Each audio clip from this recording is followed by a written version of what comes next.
चौकाई मैदान में आयोजित सदस्यता ग्रहण समारोह में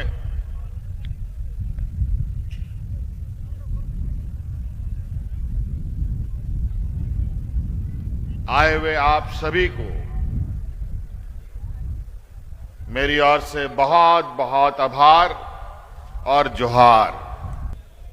सदस्यता ग्रहण में मुख्य रूप से शालिनी गुप्ता जी और उनके साथ सैकड़ों लोग जिन्होंने आज झारखंड मुक्ति मोर्चा पर अपना आस्था जताया,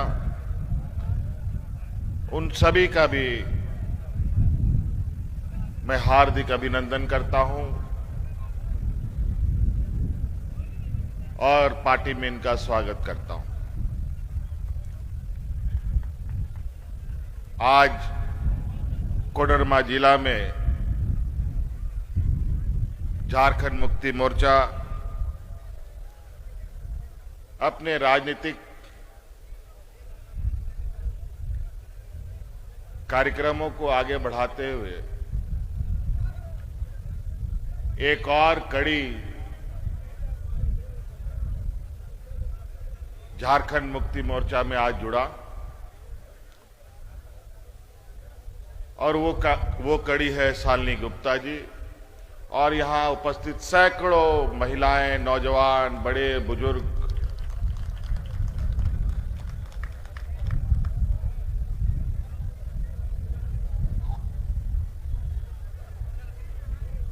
कई एक बार मैं कोडरमा जिला आया, चूंकि ये जिला झारखंड का एक सीमावर्ती जिला है। कोडरमा जिला के बाद बिहार का जिला पूरा प्रारंभ होता है। आज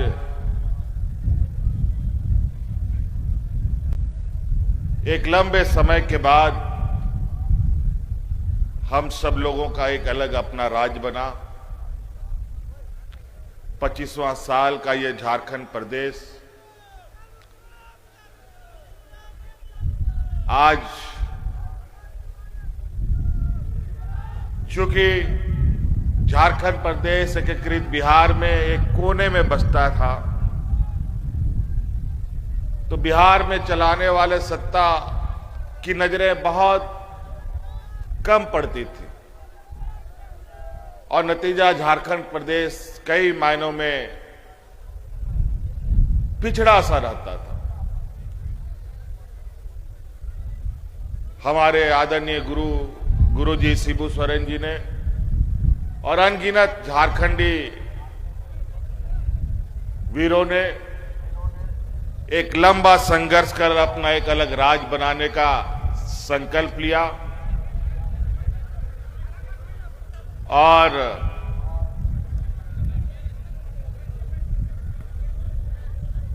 अलग राज्य का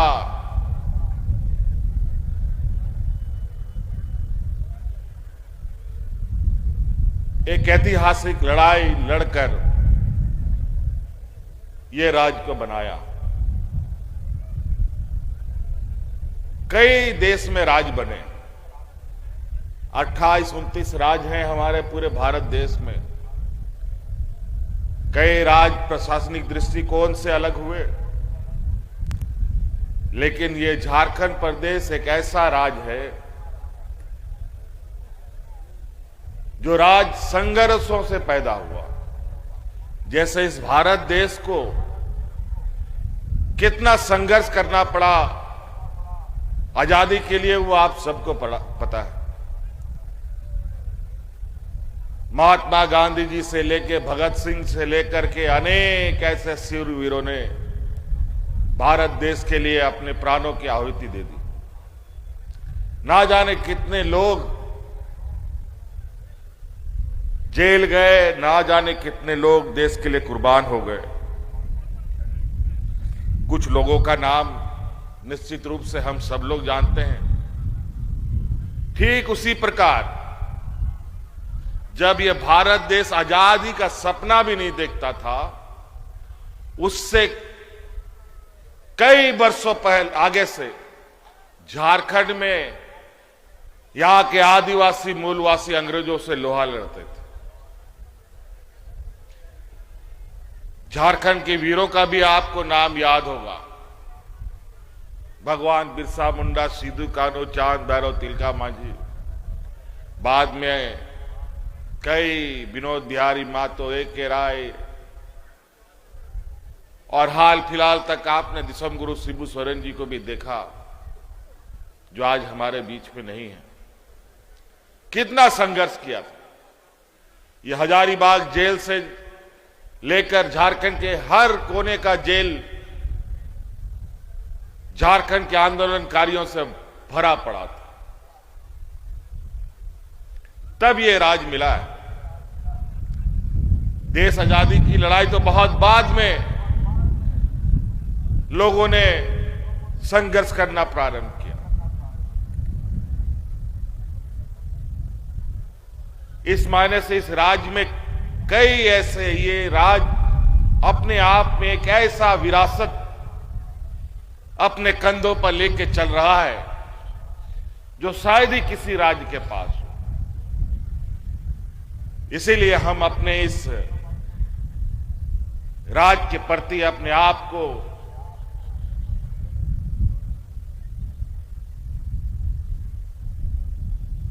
इतना फक्र महसूस करते हैं कि हम ऐसे लोगों के वंशज हैं, ऐसे वीर भूमि में हमारा जन्म है जहां अनगिनत लोगों ने जन्म लिया। यहां के आदिवासी, यहां के मूलवासी, यहां के किसान, दलित, पिछड़ा, कमजोर लोगों की हक अधिकार की लड़ाई के लिए, यहां के जल जंगल जमीन की रक्षा की लड़ाई के लिए अपने को कुर्बान कर दिया।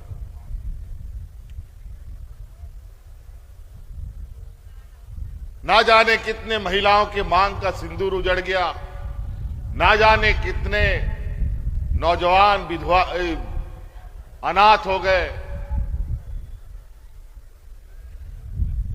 तब जाकर के ये राज मिला। और ये प्रदेश देश का एक ऐसा क्षेत्र रहा है जिसने सदियों से, अंग्रेजों से लेके आज तक सिर्फ देने का ही काम किया।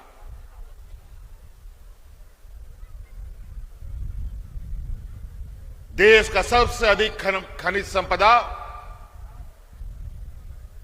हमारे इसी राज्य में है, झारखंड प्रदेश में। कोई ऐसा खनिज संपदा नहीं है जो यहां नहीं मिलता। आपका कोडरमा जिला में भी अभ्रक का एक बहुत बड़ा डिपॉजिट और खनिज संपदा के रूप में यहां पाया जाता है, और वो इतना बेशकीमती है कि उसका सही तरीके से खनन कार्य हो तो कोडरमा का जिला का लोग पेट पालने के लिए दूसरे राज्यों में मजदूरी करने के लिए जाने की जरूरत नहीं पड़ती। हमारा गांव देहात इतना गरीब गुरुआ नहीं होता।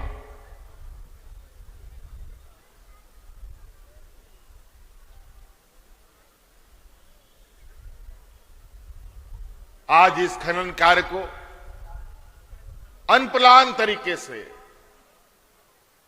यहां पर उसका कार्य होता है, और बड़ा दुख की बात है। और आज इस कोडरमा जिले में सबसे अधिक बाल मजदूर इन्हीं कार्यों में संलिप्त है। कई एनजीओ बाल मजदूरों को बचाने में लगी है। कल ही परसों एक बाल मजदूरों पर काम करने वाला बहुत बड़ा शख्स, मुझे नाम अचानक याद नहीं आ रहा है, वो इसी जिला में काफी सक्रिय है।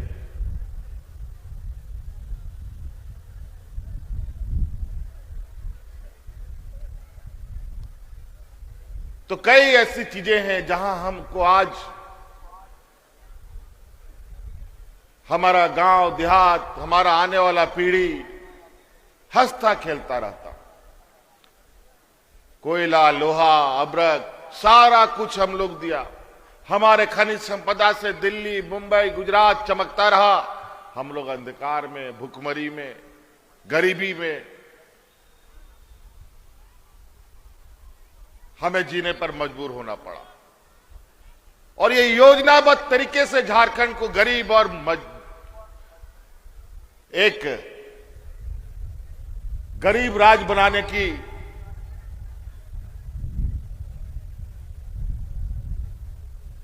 काम को अंजाम दिया गया। ऐसा नहीं था। देश आजाद होने के बाद यहां कारखाने, उद्योग लगे, लेकिन दुर्भाग्य से उसका लाभ हमारे झारखंडी भाइयों को नहीं मिला। क्यों? आप लोग कभी सोचते हैं क्यों झारखंड गरीब है? वो इसलिए गरीब है कि और राज्यों को आगे बढ़ाना है, दिल्ली, मुंबई, गुजरात को आगे बढ़ाना है, तो वहां सड़कें बनेंगी, बिल्डिंग बनेगा, फैक्ट्री चलेगा, तो उसको चलाएगा कौन? सड़क बनाएगा कौन? वहां नाली बनाएगा कौन? बिल्डिंग बनाएगा कौन? उसके लिए तो मजदूर चाहिए। इसीलिए झारखंड, बिहार को लोगों ने मजदूर बना के छोड़ दिया।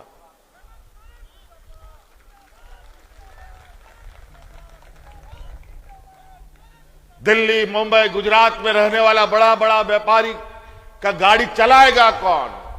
उसके घर में बर्तन मांजेगा कौन? इसीलिए झारखंड, बिहार को मजदूर बनाया गया। मुझे तो पता नहीं था कि इतने झारखंड के लोग अलग अलग राज्यों में अपना पेट पालने के लिए, मजदूरी करने के लिए पलायन करते हैं। ये तो कोरोना, कोविड आया, देश में लॉकडाउन हुआ, तब पता चला कि इतनी बड़ी संख्या हमारी झारखंड की बाहर जाती है, महिला पुरुष सभी। और इधर कोडरमा, गिरिडीह से तो भरे पड़े हुए।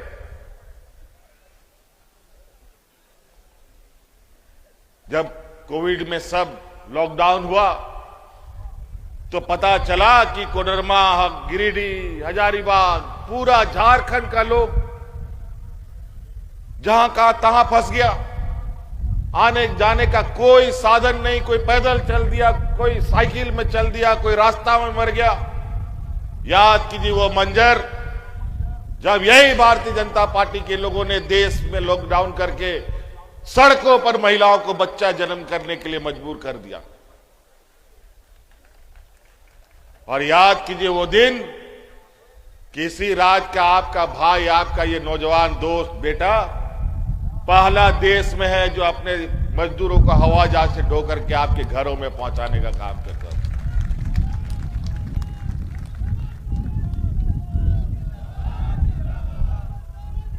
देश में किसी ने नहीं शुरुआत की, कोई अपने मजदूरों को लाने के लिए तैयार नहीं।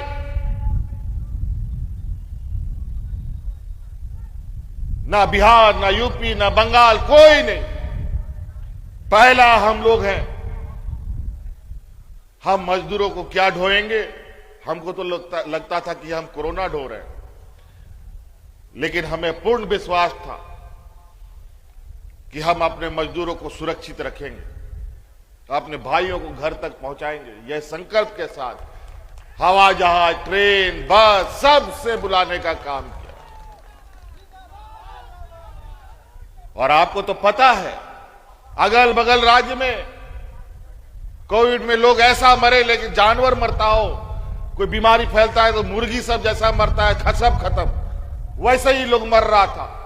उनको जलाने के लिए लकड़ी खत्म, दफनाने के लिए मिट्टी खत्म हो गया। उन लोग नदी में, मैदान में फेंक देता था अपने परिजनों का लाश। लेकिन झारखंड में कोविड कैसे आया, कैसे चला गया, किसी को भनक भी होने नहीं दिए हम लोग। और उस समय भी याद कीजिए, पूरा देश को अगर कोई ऑक्सीजन सप्लाई कर रहा था, वो तो झारखंड प्रदेश ऑक्सीजन सप्लाई कर रहा था।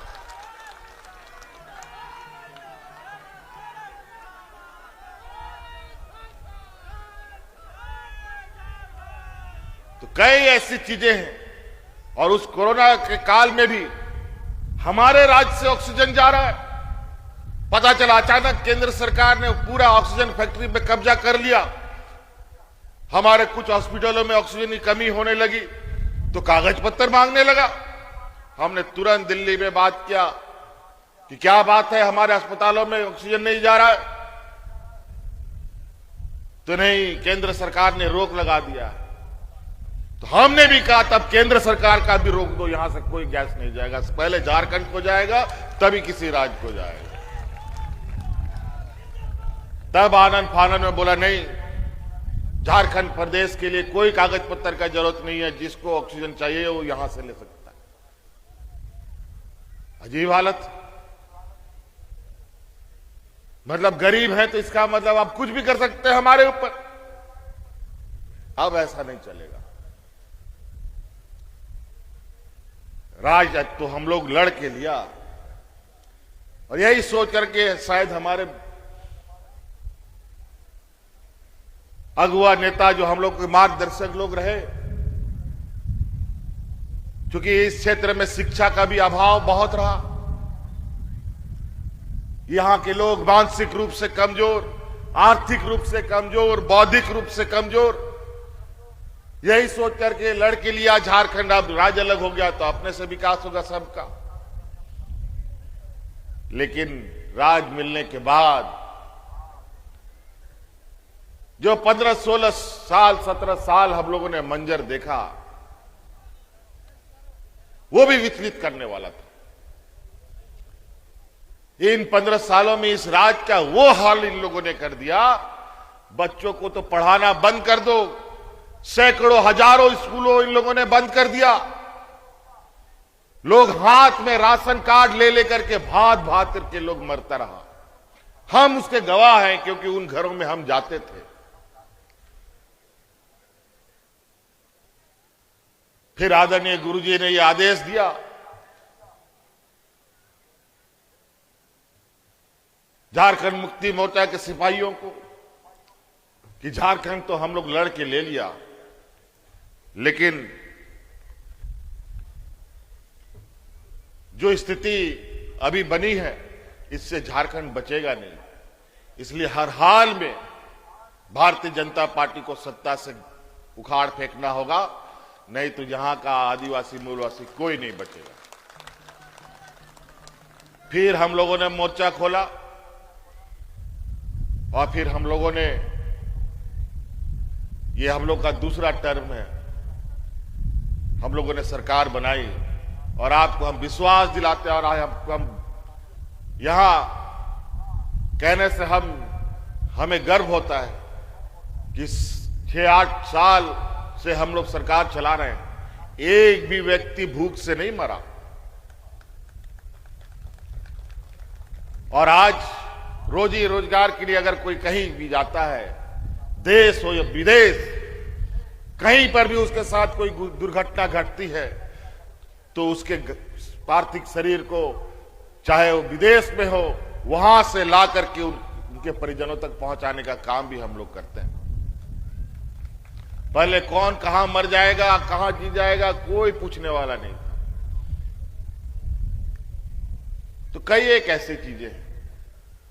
हम तो कहते हैं हमारी सरकार रांची हेडक्वार्टर से चलने वाली सरकार नहीं है, हमारी सरकार गांव से चलने वाली सरकार है।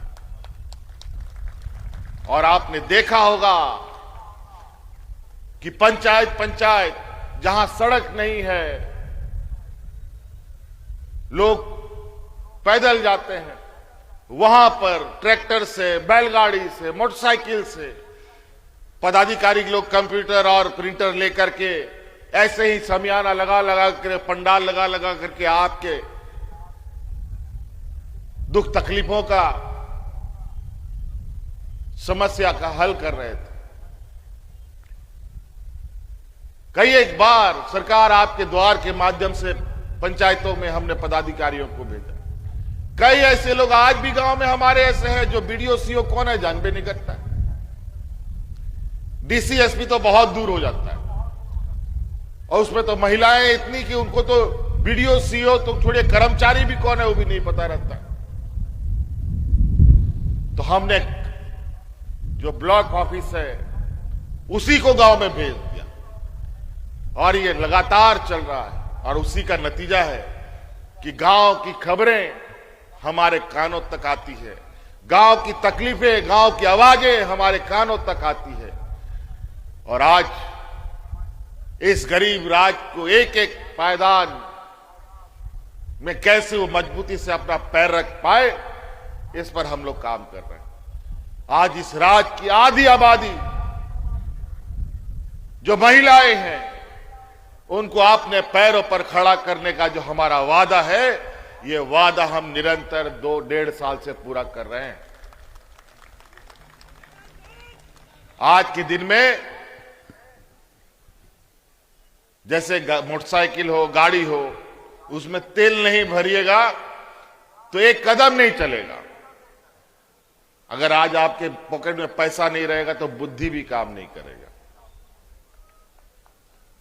आज हर महिलाओं को 2,500 रुपया देना मतलब सरकार का आधा बजट लगभग हम महिलाओं को देते हैं। और कई जगह तो हमारे भारतीय जनता पार्टी का लोग चुनाव जीतने के लिए झूठा वादा कर दिया, चुनाव जीतने के बाद कौन मैया को सम्मान, सब रफू चक्कर। ये लोग देने वाले लोग नहीं हैं, ये लोग लेने वाला लोग हैं और हम लोग देने वाले लोग। यही फर्क उनमें और हम में।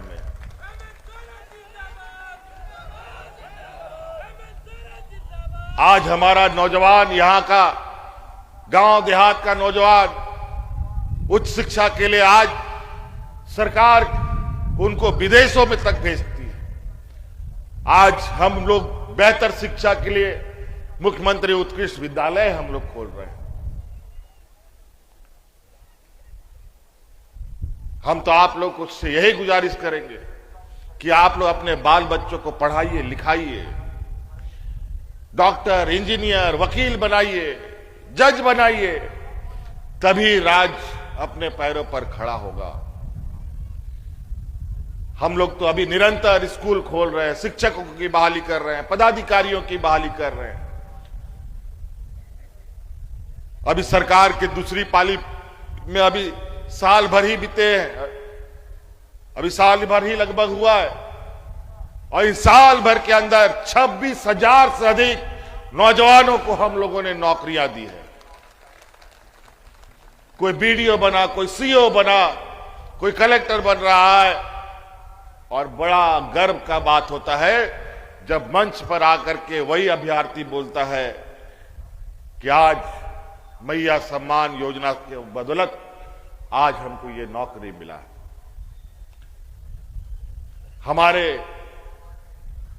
हमें ऐसी बातें भी सुनने मिलती है। अभी एक खूंटी की एक बच्ची जिसका ना मां है ना बाप है, आज मैया सम्मान योजना के बदौलत आज इस राज्य में कलेक्टर की नौकरी पर आई है।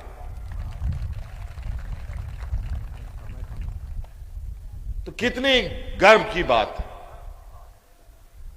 हम लोग जो कहते हैं वो करके दिखाते हैं। हमको पता है हमारे राज्य में गरीबी कितनी है और कैसे इनको बाहर निकालना है गरीबी से। केंद्र सरकार के साथ चुनौतियां हैं, हमें मालूम है। और गरीब को कोई अधिकार, हक घर पे लाके नहीं देता है, उसे लड़ना पड़ता है, उसे छीनना पड़ता है। तो हमारा जो भी अधिकार है, केंद्र सरकार उसे लड़ के लेना हो तो लिया जाएगा, कानूनी लड़ाई लड़ना हो तो लड़ा जाएगा, राजनीतिक लड़ाई लड़ना होगा तो लिया जाएगा, लेकिन अपना हक अधिकार लेके हम लोग रहेंगे। क्योंकि वो सारी चीजें आपके लिए है। और आज केंद्र सरकार को देखिए, अभी बजट इनका बना, झारखंड को ठेंगा दिखा दिया। अगर हम लोगों ने ठेंगा दिखा दिया, पूरा देश अंधकार में चला जाएगा।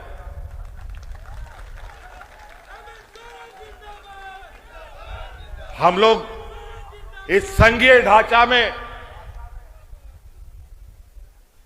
कुत्ते बिल्ली की तरह नहीं लड़ना चाहते। आप लड़िए, आप राजनीतिक और लोकतांत्रिक ढंग से लड़िए। अगर उस तरीके से भी लड़ना होगा तो उसमें भी झारखंड पीछे नहीं है। हमारे पास इतनी ताकत है और वो ताकत उनको भी मालूम है।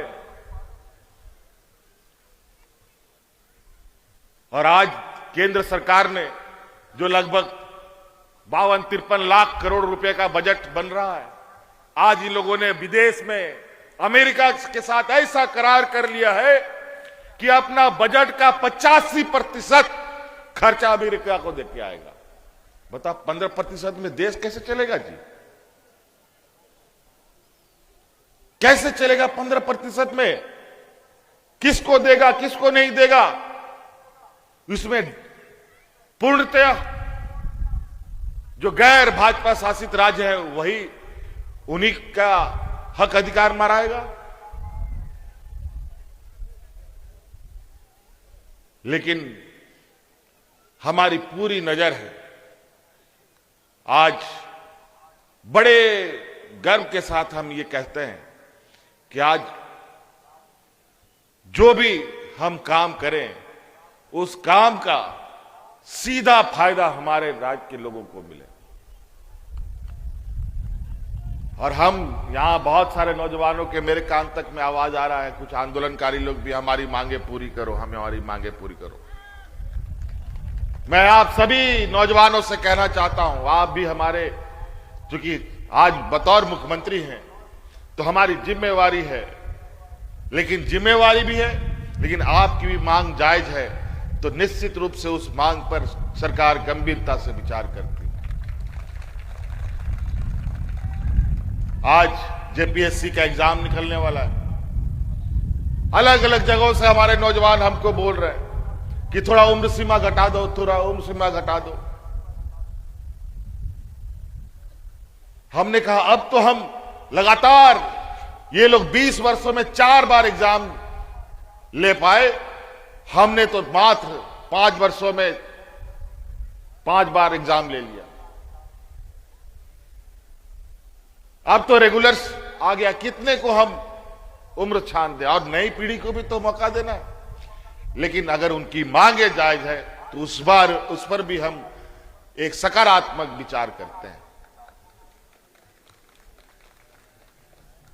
आज बेहतर शिक्षा के लिए, क्योंकि यहां पर आदिवासी, दलित, पिछड़ा लोग कई मायने में हमेशा पिछड़ा रह जाता है। आज इनको लेकर के हम लोगों ने कार्य योजना बनाया कि अविलंब हमारे बगल के चतरा जिला में अंबेडकर विश्वविद्यालय बनाएंगे, जहां हम बाबा अंबेडकर भीमराव अंबेडकर जी को एक श्रद्धांजलि समर्पित करते हुए यहां पर उनके समुदायों के लिए एक बेहतर और बड़ा विश्वविद्यालय हम लोग खोल पाए। पहली बार झारखंड को दुनिया का सबसे ऊंचा वैश्विक मंच में पहुंचाने का हम लोगों ने काम किया।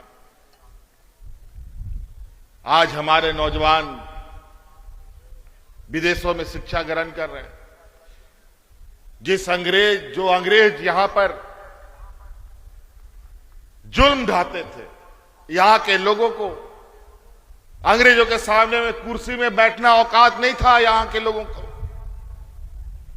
माइक में तो बोलना दूर, आज उसी अंग्रेज के बगल में आज झारखंड का नौजवान बैठ करके शिक्षा ग्रहण कर रहा है।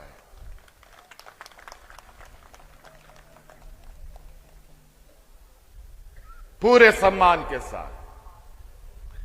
तो साथियों, बातें बहुत है। आज शालिनी गुप्ता जी आई हैं। मैंने शालिनी गुप्ता जी को कई लंबे समय से इनके संघर्ष को मैंने बहुत ध्यान से देखा है। शालिनी गुप्ता जी में क्षमता है, समर्पण भी है, लेकिन कभी कभी होता ये है, हम तो बोलते हैं, अनेकों लोग आएंगे आपको अलग अलग तरीके से भाषण देने, लच्छेदार मीठे मीठे बातें बोलने, कई राह दिखाने वाले लोग भी आएंगे।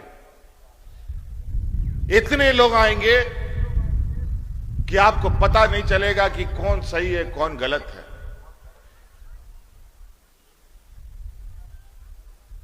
और गलती से अगर गलत राह में अगर हम निकलते हैं तो उस राह का मंजिल नहीं, वो राह भटकाव का है, जहां आप गुम हो जाएंगे, खत्म हो जाएंगे। लेकिन हम लोग ऐसे मार्गदर्शक लोगों के सिपाही हैं जिन लोगों ने हमें मंजिल भी दिखाया, राह भी दिखाया और मंजिल तक पहुंचा करके भी दिखाया है। तो इसीलिए हम लोग राज्य के इस 3.25 करोड़ लोगों को हमेशा ये बात बोलते हैं, आज नहीं तो क्या जरूरत था, क्यों 15-17 वर्षों में इस राज्य में लोग भूख से मरने लगे, क्यों यहां के नौजवान किसान पलायन के लिए मजबूर हुआ।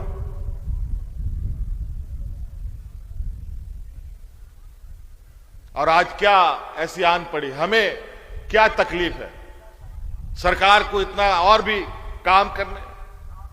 लोग ऐसे ही बदनाम करता है कि ठेका टेंडर और इधर उधर में सब कमीशन खोरी चलता है। अब महिलाओं को सम्मान दे रहे, इसमें कौन कमीशन सरकार को मिल रहा है हमको बता दो। एक बटन दबता है तो सीधे महिलाओं के खाता में चला जाता है, कोई बिचौलिया बीच में नहीं है।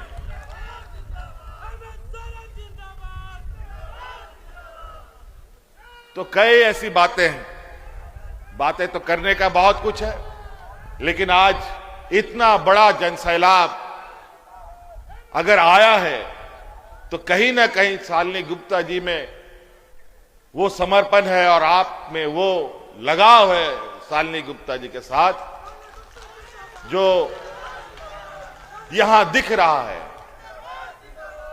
ये ताकत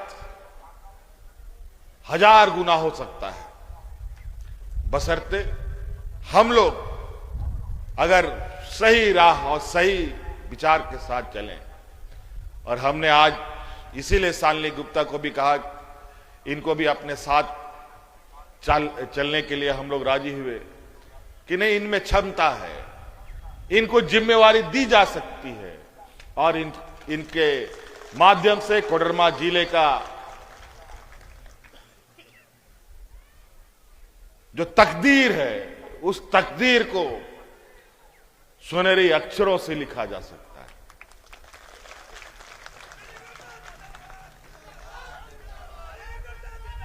आज मुझे पता है शालिनी गुप्ता जी अपने इस सामाजिक कार्यों के अनुरोध के साथ साथ पारिवारिक रूप से भी कई झंझावातों से जूझ रही हैं। उसके बावजूद आपके दुख तकलीफ में ये सदैव खड़ा रहने वाली महिला और महिलाओं को आगे आने में कितनी अड़चनें होती है वो मैं जानता हूं। और आज उसी का एक भरपाई है कि हमने शालिनी गुप्ता जी को संगठन के साथ हमारे साथ चलने के लिए पार्टी का एक सहयोगी बनाया है। और निश्चित रूप से आने वाला समय में आप देखेंगे, अगर हम लोग कोडरमा में एक बेहतर भविष्य का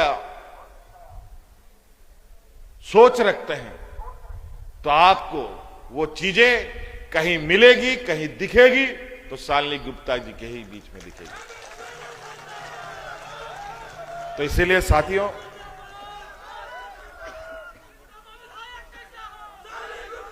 क्योंकि कुछ चीजें मैं तो कोडरमा आता जाता रहा हूं, लेकिन कुछ चीजें ऐसी है जहां एक संपर्क, जो एक जैसे हम सरकार आपके द्वार चलाते हैं, जिसके माध्यम से हम गांव की खबरों को, वहां के दुख तकलीफों को, किसानों के, मजदूरों की लाने की कोशिश करते हैं। उसी तरीके से कई और चीजों की आवश्यकता होती है। आज निश्चित रूप से एक सरकार के नजर में एक कोडरमा को देखने के लिए जो मैं एक दो आंख से देख रहा था, अब निश्चित रूप से दो आंख और होंगी जो हम बहुत अच्छी तरीके से कोडरमा को हम लोग देख पाएंगे। आप सब लोगों को यहां पर बहुत बहुत आने के लिए आभार और पार्टी में आस्था जताने के लिए बहुत बहुत शुक्रिया अदा करते हुए, क्योंकि आज हम लोग का कैबिनेट भी है और कई व्यस्त कार्यक्रम है, वापस जाना है। इन्हीं बातों के साथ आप लोगों से विदा लेते हुए अपनी वाणी को समाप्त करता हूं। जय हिंद, जय झारखंड, हेमंत सोरेन जिंदाबाद।